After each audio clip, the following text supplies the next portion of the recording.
I thought we were gonna lose her. I thought that we were gonna lose her. She's eating all of the little weeds that are growing in the fence. All right, I'm gonna close the door. Hey girls, how are y'all doing? Let's take a little walk towards the garden.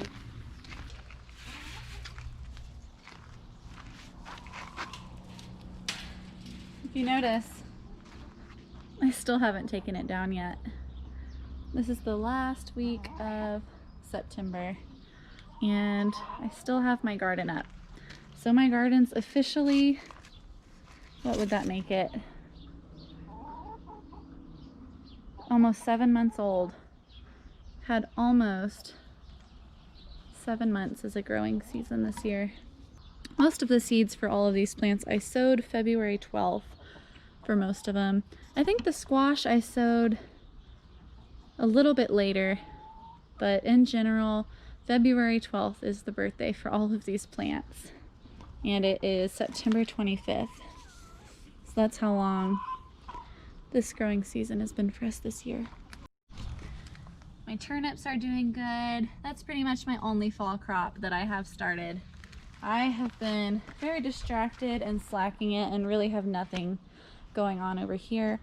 We are working to build a growing area for some plants so that we can hopefully grow some plants over winter indoors, but my outdoor area I just haven't put the time into. But look at how many flowers we have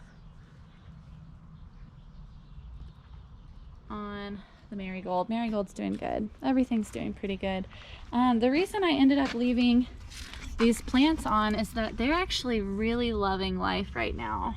I was going to take all of these plants down towards the beginning of last week, so this is about 2 weeks later than I said I was going to take them down, but look at how just how good everything's doing. Look at all of these jalapenos on these plants. So here, late summer, I don't know what happened. I think we finally got a couple rains, and like, look, I have eggplants all over here that are growing. I have a ton of flowers starting on my jalapenos. So basically the week that I decided I was gonna pull out my summer garden, everything kind of just was like, wait, we're not done yet. And so our last frost date, or our first frost date, is usually the second week of October. So we still have a few weeks. So I decided, you know, why not? Why not just see what this garden's gonna do? Got one last push in it. It's got one last push. I haven't got any more tomatoes. I pulled off all of the tomatoes about 2 weeks ago, and I haven't had any new ones yet, but I'm just letting it go. And I have noticed that my squash has really done really good. My pumpkin is exploding with flowers. Not gonna get any pumpkins, it's too late for that, but I figured, as happy as these plants are right now, why not let them be happy just a little bit longer before the frost comes. And my butternut's so happy it's fruiting again. And I even have another acorn squash that's like this big on the acorn squash plant I have in the front yard. So y'all got just a little garden tour today. My basil is really flowering, and it's gotten a rich dark purple basil, opal basil colored. This is the dark opal basil, so it's supposed to be a purple basil, and pretty much through the majority of the growing season it was green and kind of faded colored, and now you can really see that it's really coming into its own and being happy. So I think our summer was just brutal, but now that we've cooled down a lot, everything is finally just breathing and relaxing and doing what it's supposed to do. I have another basil plant, the same kind, same variety over here, that's doing really good as well. Just really good. I even have cucamelons. I've told you guys I've had one cucamelon that I was able to eat this season, and on this plant I have 5 or 6 now that are developing. So, oh, I probably have more than that because I'm seeing some on this side. All right, so on this cucamelon plant, we actually do have a cucamelon starting to develop. Look at that right there. And that makes me extremely happy because all season, I mean, the wild birds have just been eating everything that we've had, and even the ones that the birds didn't eat were just shriveling up and falling off. And here late into the season, we're actually starting to get some cucamelon fruits developing. This one's the biggest that I've seen yet since the first part of the season. This makes me really happy because if I would have just gone through with it and my gut was telling me no, it's not time, it's not ready, I was about to pull out this garden and rush to put in a fall garden, and it just didn't feel like it was time. Like my garden wasn't ready yet. So a couple things got in the way of me taking my garden out. Like we had several days straight where it just poured down rain, and that was a miracle on its own because we haven't had hardly any rain this season. So we finally get some rain, and I'm like, okay, I can't pull out the garden yet. It's just pouring down.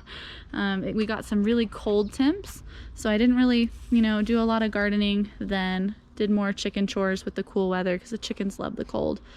And I figured, you know what, like, that's okay. I'll put it off a little longer.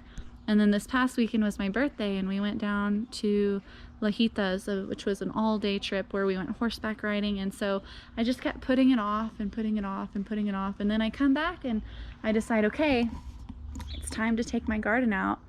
And then I open my eyes and I look at my garden, and it told me that it wasn't ready yet. So we got about 1 more week to the end of September and another 2 weeks after that before our first expected frost date. So I'm just gonna play it out and see what happens. Maybe we'll actually get some cucamelons. Maybe I'll be able to harvest a little butternut squash to eat as a summer squash instead of a winter squash. Maybe I'll get to see this happy pumpkin grow just a little more before it comes chicken food. Look at that right there. It's too late in the season, but that right there is a female flower. Could have been a pumpkin if it had started a little bit sooner, but that's all right. There's always next year. So instead of just pulling it out and being kind of sad, I'm just gonna let my garden tell me when it's time. Look at that, another female pumpkin flower. This would become a pumpkin if the season was long enough, but here it is towards the end of the season, finally deciding to put off female flowers. This pumpkin plant, I've been hand pollinating it. It has also been pollinated by bees and by ants, but all we're getting were male flowers all season long. See, the male flowers, they have long skinny stems with a flower on the end, and the female flowers have a baby pumpkin with a flower on the end. And if the female flower gets pollinated, it'll turn into a pumpkin. If it doesn't get pollinated, it'll fall off. But all season we didn't get any female flowers, and now it's too late to grow a pumpkin, but that's neat to see. It's neat to see. But this video is not about my garden. It's actually really sad and kind of heartbreaking, but I'm walking, so I'm kind of looking where I'm walking. Let me sit down. This is a hard one to talk about. Ugh. So one of our chickens is really sick, and this week has been really hard. I almost didn't make a video about this because I just thought that it was too hard, a little too real, and I just don't know if that's something that the YouTube viewers would be interested in. But I decided, look at her running over here right now. She was flapping and everything, running as fast as she could. But I decided that we're gonna record this and we're gonna share this with you guys. So this week I came out, and I'm always spending a lot of time with the chickens, and I mean, this weekend I still put a lot of time into it. I mean, I cleaned the chicken yard. You can see some pomegranates on the floor, but overall, like, I raked the entire yard of debris, old food scraps that weren't eaten, leaves that are falling, pecans that have started falling, pine needles, everything, branches that fell. And I raked them all into this one area and put these boards up to kind of shift a little retention wall.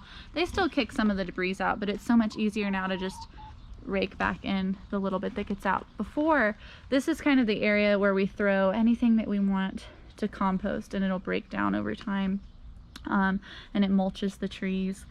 But the chickens are natural levelers, so they scratch it all out and it ends up all over the yard. So I did this little project. So I was out here spending a lot of time with my girls, but due to everything that we had going on, we had a lot going on, I don't think I was as observant as I normally am. And so I let something be missed for a few days. I usually go and I pick up all of our chickens and I look at their comb color, I look at their personality, their eating and drinking habits, their pecking order. I mean, it's really easy. A lot of times the chickens pick on each other, so we make sure to keep that in check. We also check on their appetite. How are they with food scraps? How competitive are they? How fast are they walking? How often do they nap? Those are all things that you can see when it comes to chicken behavior, chicken health. We also count our eggs every day. I have a calendar in our living room, and every single day when I collect the eggs, I mark down on the calendar how many we get, or anybody who collects eggs, whether it's Jean or Luis, or when we have the boys visiting us, they'll come and they'll count the eggs as well. And they always go on the calendar. So we know that we average about 50 eggs a week here with our 9 chickens. We're averaging about 7 eggs a day, but that can go anywhere. Like sometimes we'll get 9 eggs a day. Sometimes we'll get 6 eggs in a day. That's really rare. If the weather's really bad, we'll go down to 6 eggs a day. But usually we have consistently 7 eggs a day, 8 eggs a day, 9 eggs a day, 7, and it just kind of bounces back and forth between 7 and 9, but it's usually 7 eggs that we get a day. So our egg count went down a little bit, and then I noticed somebody's not laying, and it's really easy to tell who's not laying because everybody lays a little bit different egg. It's all very unique. Ceniza lays huge eggs. Yasha, our little black Australorp, she lays long skinny eggs. Dua, who is our striped Dominique, she lays eggs that are kind of pinkish. And then you have Myrtle and Odette, who sometimes lay speckled eggs. Mary and Molly lay really dark eggs, and so on. So we kind of know who laid what egg. And like Ariel, her eggs are kind of plain and brown, but she always lays in our hay bale. She doesn't lay in the coop very often. So you know when you start missing eggs who might not be feeling very well. So egg count went down. And then I noticed one of our chickens was acting a little bit lethargic. She wasn't acting herself. And I'm talking about Ceniza. So if y'all are new to my channel, or maybe it's hard to keep track of all the names. We have 9 chickens, we have 2 dogs, we have 2 cats, and a garden full of things that we look at. Ceniza is our Blue Sapphire Gem chicken. She is solid gray. There she is over there. She is a massive chicken for our hens. She's our biggest chicken that we have in our flock. She's what you would consider potentially a dual purpose chicken, meaning that she's a breed that you could use for eggs or you could use for meat. And we're not gonna eat her. She's definitely an egg laying chicken for us and a pet chicken. But it is a breed that's heavy, and she's got a little runny poo-poo right now. So she doesn't lay as frequently, but she lays monster eggs. And now I'm kind of getting off topic, but so I noticed that she was sleeping a whole lot during the day. At first I thought it was cute, like look, everybody's running around and like she's sleeping by the water fountain, or oh wow, like everybody's running around and she's sitting under there under the bush. And then it kind of clicked. chickens shouldn't be sleeping all day. Like, they have all night to rest, they have all night to sleep. They're very active. They don't typically eat one big meal or two big meals a day. They're eating all day long, just kind of pecking at stuff. And they do lay down and they do take naps, especially during the heat of the day. They'll rest and find a nice shady spot and dust bath. But she was sleeping a lot more than a normal chicken would. And it kind of was consistently her when I would come out and notice, like, oh, the chickens are dust bathing, oh, the chickens are resting. It was her always that was sitting in the shade. And so that's a red flag. Okay, she's not laying as often. She is obviously a little bit more tired. She's under the weather. So then I start thinking, could something be wrong with my chicken? And so that's where I bring in that she's a bigger girl, is that the bigger, heavier chickens don't necessarily do as well in the warmer weather. They tend to be a little bit more lazier than our lighter breeds. So those are things that I let cross my mind, like, oh, maybe she's just being a big, lazy chicken. But I feel like there were too many red flags. Something had to be going on. So then I started looking and following her, and I noticed her poop was really, really runny. And one time she pooped and it almost looked like she laid a lash egg. A lash egg is when the chicken lays an egg, usually shellless, or it's where basically the egg's cracked inside of her and comes out runny with the egg whites and the yolks and everything. Sometimes with parts of shells, sometimes it's just the membrane. But it's usually a very serious medical condition, and usually can be started from a secondary infection that's going on in her female organ tract. So if she has some kind of female part, like uterus infection, I know it's not really a uterus in a chicken, is it? But if they have like an oviduct infection, it can cause them to lay a lash egg. So I initially saw her nasty runny poop and thought, oh my gosh, this is serious, we might lose her, she has some kind of infection. And the more I looked at her, I saw that she was limping. And so then I was like, okay, what else is it? Could it be that she's egg bound? Because sometimes if they're egg bound and she lays really large eggs, the large egg can sit on a nerve, which can cause the chicken to go lame. It can cause temporary, like, partial paralysis in the chicken. So I'm like, okay, what's going on?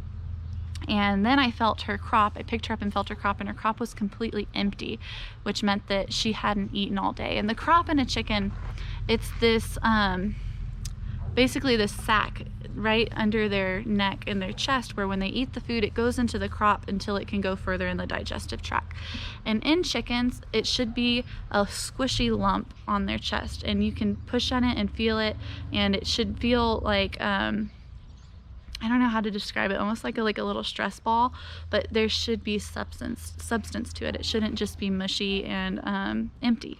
So a chicken, they should be eating all day long, and then at night when they're roosting, they digest their food, they make the egg for the next day, and they get ready to go. And then in the morning, the crop should be empty.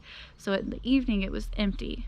And I'm thinking, okay, she hasn't eaten all day. Maybe that's why her poop looked the way it was. It didn't have a lot of substance, and it's kind of gross looking at chicken poop, but you gotta know what healthy poop looks like and what unhealthy poop looks like. So I mistook an unhealthy poop as a lashed egg. It wasn't a lashed egg. It was just some nasty, odd colored diarrhea. I started looking what else could be wrong with this chicken. If it's not egg bound, she didn't feel like she had an egg stuck. So I picked her up. I had Louis help me.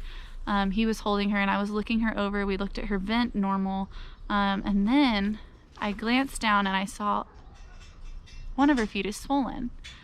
And it just kind of clicked. Look at the bottom of her foot. And so we flipped her foot over, and sure enough, Ceniza has Bumblefoot. So Bumblefoot, it's actually a really common illness that chickens can get. What it is whenever a chicken, has some kind of micro abrasion, some kind of small opening or pore on the bottom of their foot, when they stand in a damp condition, like in a muddy puddle or ground that stays wet, then it can get infected. and it swells up and it's full of pus and it's really nasty. And if left untreated, it can be fatal because it can cause secondary infection. If it gets into the bloodstream or into their bones, it can affect their other vital organs, and it can make it very difficult for them to recover. So it had gone on for maybe 2 days that she started really feeling down, that I noticed that, okay, she's acting a little slower. And that's really a long time for chickens to tell you that they're not feeling well. And I just didn't catch it fast enough because, you know, with everything going on, we went out of town for the weekend or for a day, and we just had a lot. We were very busy this week. And so, I mean, even though I did some chicken chores and I've hung out with the chickens every day, I didn't pick up that she wasn't feeling very well.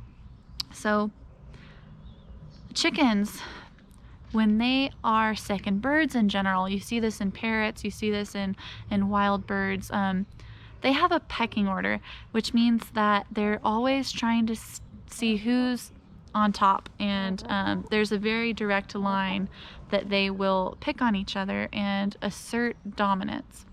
And chickens and birds in general, when they are feeling sick, they're not going to show it because they don't want the other flock members to see weakness, because chickens and birds in general, they're cannibals. They will pick on each other, they will hurt each other, they will eat each other if they see any sign of weakness. So they're very strong and they hide it. And so whenever you do see and notice that something's not right, that something's a little off, that they're not feeling well, oftentimes it can be too late. Oftentimes they're really a lot sicker than they look, and they're in a lot more pain than they show because they don't want to show it.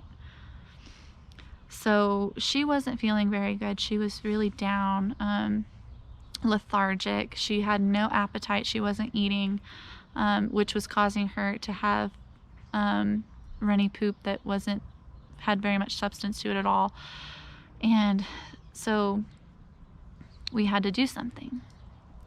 Now we have decided, Luis and I and Jean, that we will not take our chickens to the vet anymore. And that's a really tough decision, and it's a personal decision. But our chickens, even though they are our pets and we love them to death, it's not feasible to do that. We are using our chickens' eggs for food.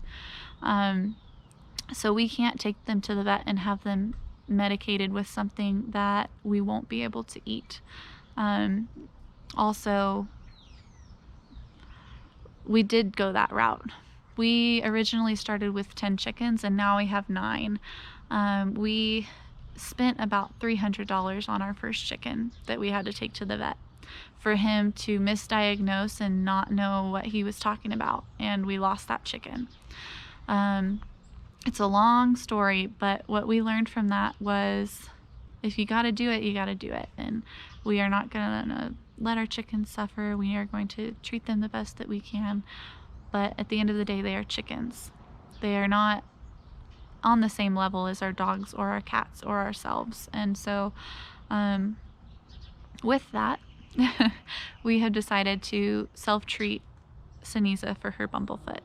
Our first chicken that we lost, her name was Kikio, and she was a very sweet, personable chicken. She was actually our favorite chicken, and that's hard because you don't want to have favorites. But when they were a few weeks old, Kikio broke her beak, and so we treated that, and we had her as a house chicken for a few days and nursed her back to health. And so she became very bonded to us. She was a very sweet, sweet chicken that you could cuddle with and hold. And she loved people, and she was missing the tip of her beak. And then as she grew, we think that she had some kind of deficiency. She was a cochin, and cochins can be prone to vitamin deficiencies. And we spoiled our chickens and we gave them scraps. And now we know that until a chicken is laying age, you should only feed them chicken feed, chicken starter. If you feed them a lot of scraps, you're risking that they aren't going to get a balanced diet, all of the nutrients that they need.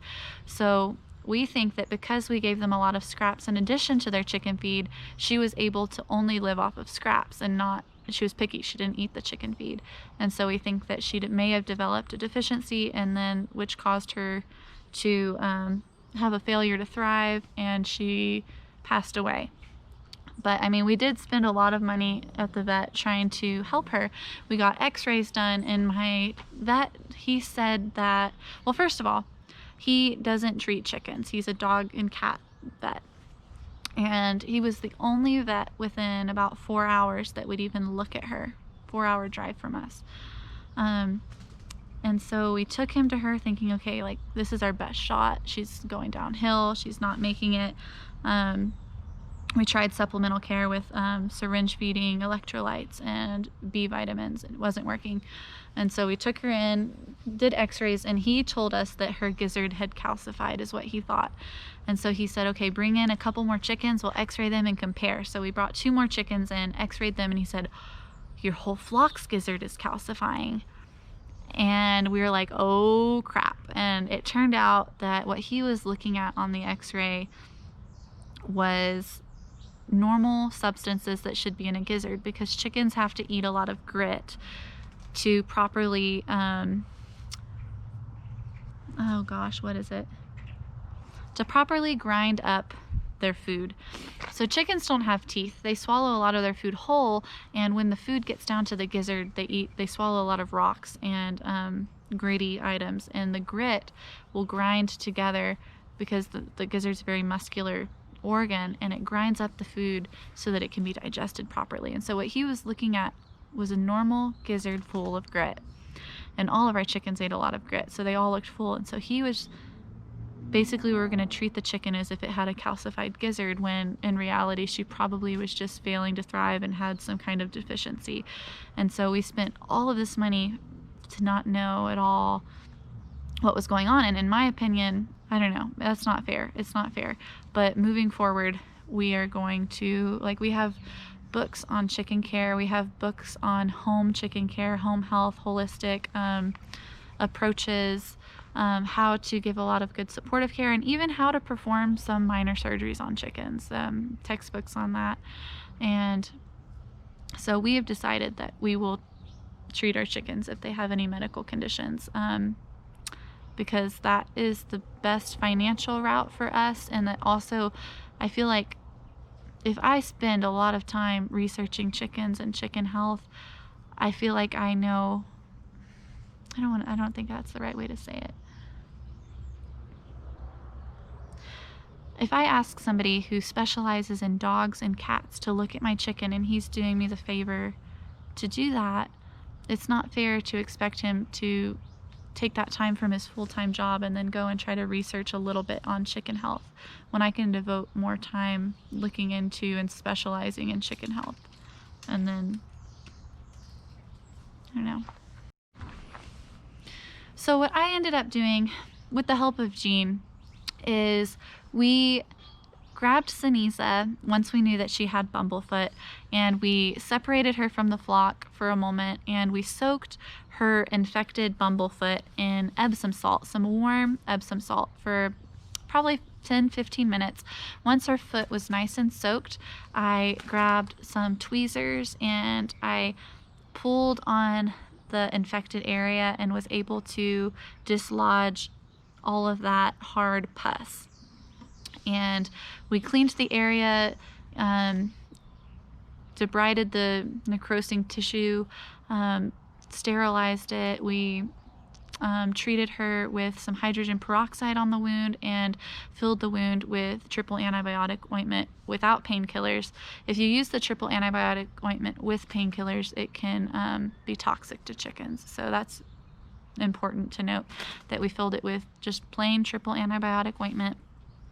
And then I bandaged her up, and now she has like a little, like a vet wrap basically on her foot. And the first night she looked pretty good after our little minor surgery where we cleaned out that infected nasty tissue. Her foot was still swollen, but she could put weight on it. She wasn't wanting to put weight on it before we got rid of that infection in her Bumblefoot. Bumble affected foot.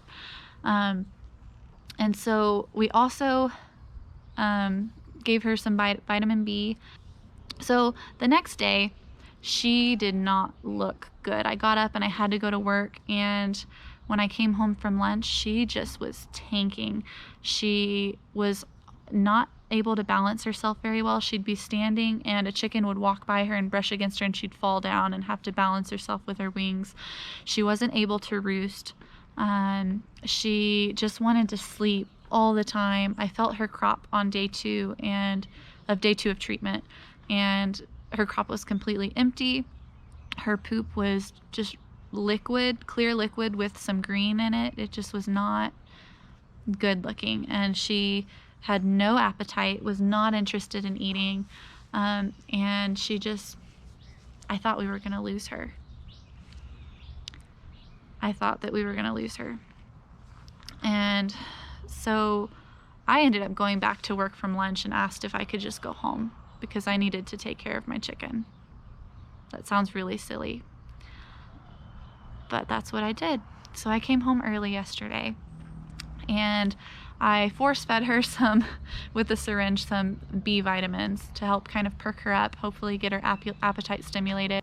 I looked at her bandage. She had stepped in some mud puddles, and we have her out here with the chickens because that's where she's happiest, and we haven't been wetting the ground too much, so I'm trying to keep the ground as dry as possible so she doesn't get her bandage wet.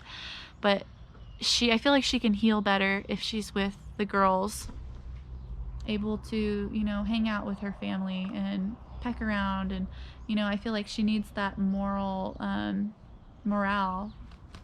Like if you have a chicken in a cage in an environment, thinking that, oh, well, they're going to heal in a nice, small, dark space in the house, like that's a scary place for a chicken to be. And this is her home. So, and I thought if she didn't make it, at least she would, be where she wants to be, happy out here in the sunlight with the girls around her. So I got really scared yesterday. So I came home and she was hiding under bushes. She was back there in the corner for a little bit, and I just sat with her. And I had some treats, some of her favorite treats. I had alfalfa and some chicken scratch, and she just would peck at a leaf or two, but she almost looked like she was too weak to eat, which was really hard to watch. And she didn't want water or anything. So I kept syringe feeding her water and just to try to keep her hydrated. And I did offer her a can of tuna, and she ate half of the can, and I think that was the turning point for us, getting some real protein in her, and she perked up quite a bit. But she only ate half the can, and I gave the rest to the other girls, and they just devoured it in 20 seconds when it took her 45 minutes to eat that amount. So I mean, I've been a little discouraged over the past couple days, really worried about her. I'm saying a lot. Turn around so maybe we can see some chickens in the background. So after she ate some tuna, I left her alone for a little bit. I figured I'm kind of hovering over her, not waiting to see how she does, but I figured maybe if I give her some space to be a chicken, she'll be a chicken. And so I went inside for a couple hours and came back out, and she still was looking really crummy. And once Luis and Jeanette, they were all home, I had them help me, and we changed her bandage. I looked at her foot, and her foot looked beautiful last night. The infection that we cleaned out hadn't reappeared. There was no more pus. The wound looked really clean and pink, and her foot was really hot to the touch still. There was still a lot of inflammation there, but overall, like, her foot looked a lot less swollen. She looked like her foot was doing good, but overall her energy was kind of crummy and low. So I pumped another round of B vitamins, and the dosage on the bottle said you can give 1 to 3 cc's a day to a chicken on B vitamins. So I've been giving 1 in the morning and 1 at night, a total of 2 cc's. And she did perk up, and she looked like she had a great appetite. So we went ahead and offered her some wet food, which she ate, and put her to bed with the girls. And she's been going to bed in the coop, sleeping on the floor, and she does have her bandage on whenever we're not cleaning it. But overall, it looks good. Tonight, we're going to redo the bandage again and see how that looks, and just really hoping that she's going to do good. So this morning, This morning, I was apprehensive, and I came out here in the morning before work. I didn't know what to expect. So Luis beat me out here. I was walking a few feet behind him, and so he opened the coop, and when he opened it, they all ran out, and Ceniza was part of the flock running out of the coop, running out of the run. And the past couple days, she's been lagging behind, really just real slow, and she ran out with them, and she was running. And I'm like, wow, like, got some energy there. That's really good. And so I asked Luis, okay, can you help me give her her B vitamins and her antibiotics this morning before I go to work? And he's like, yeah, let me go catch her. And the past couple days, she was just laying on the ground. You could pick her up, no fight. And Ceniza's a very friendly chicken, but she's not the same as Odette and Yasha and Mary are the three. Yasha, Odette, and Mary are the three that you can just handle all day long. Pick them up, hold them under your arm, and just walk around with them, as Odette's sitting right next to me. They're really, really sweet, cuddly chickens. Well, Ceniza is a very sweet chicken. She likes us. She lets you pet her, but she doesn't want to be picked up. So normally when she's feeling good, if you go to pick her up, she looks at you and she's like, you coming my way? And then she'll generally walk the other direction if you get within a couple feet of her, like, I'm gonna give you your space, like, just in case. And if you pick her up, she normally would like to get down. And so the past couple days when she's been feeling crummy, you could just walk up and scoop her up, hold her, she's fine. This morning, Luis went to pick her up, and it made me really excited that she got up and ran away from us. She's like, y'all have been messing with me a lot lately. No, thank you. I'm gonna go this way. Don't touch me. Like, she had nothing to do with us, and we had a hard time catching her, which is a good sign. If a chicken is running away from you and has the energy to be like, then they're usually feeling a little better. So we got her, we gave her her medicine, which was a lot harder today to put a syringe in her mouth. She was biting us, which was another good sign that she had some fight in her. And we sent her on her way, and she was pecking around when we threw scratch out for the girls. She was pecking around when we threw grubblies out, her favorite treat. Alfalfa she was pecking at. She's just acting normal. And then I came home from lunch, and she was out with the chickens, out with the girls, you know, being a chicken. And I got home from work this afternoon, and she was right at the gate waiting for me to come say hi, just like all the rest of the girls. So she's acting a lot more normal. I don't think that she's out of the woods yet. We're going to continue changing her bandage on her foot. We're going to continue B vitamins, and we're going to continue giving her maybe more protein, more probably tuna, scrambled eggs, things like that into her diet to just kind of help her, support her as she's healing, give her some energy to heal. I'm going to keep you guys updated. It's not what I wanted to make a video about this week. Was not planning on making a video about having a sick chicken, but I hope that, I don't know, hope that all you chicken owners out there can see that owning chickens is not as easy as you would expect, but it's also very rewarding. And like, I love all of our girls, and I love that no matter what happens, whether it's good or bad or just amazing, no matter what happens, like, it's a learning experience, and we're going to do the best that we can with our girls. We're going to give them as much love as we can. Our goal is for them to never have a bad day.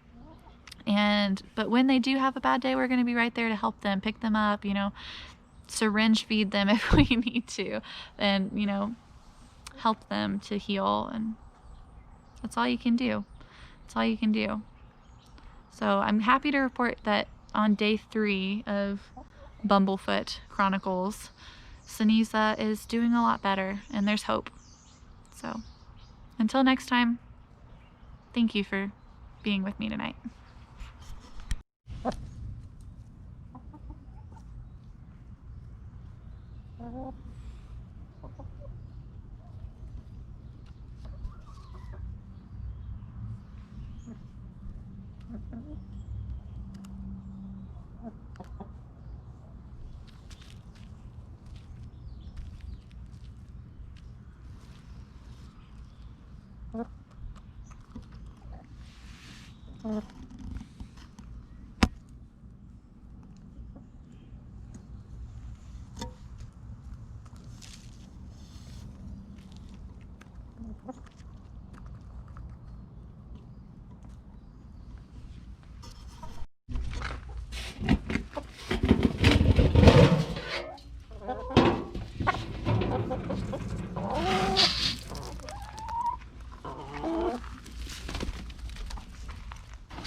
Alright guys, so it's been a few days since I sat down and told you guys that Ceniza has Bumblefoot.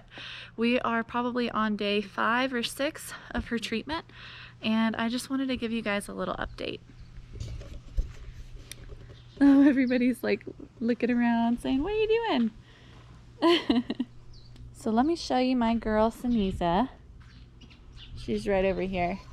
When I came out, she was actually sitting on that roost back there. And when this all first started, she wasn't roosting anymore. And Ceniza roosts more than most of our other chickens. So that was kind of sad, but it's good to see that she's back to roosting now. Ceniza has been doing really good. Dua's pulling on my hair. What are you doing, Dua?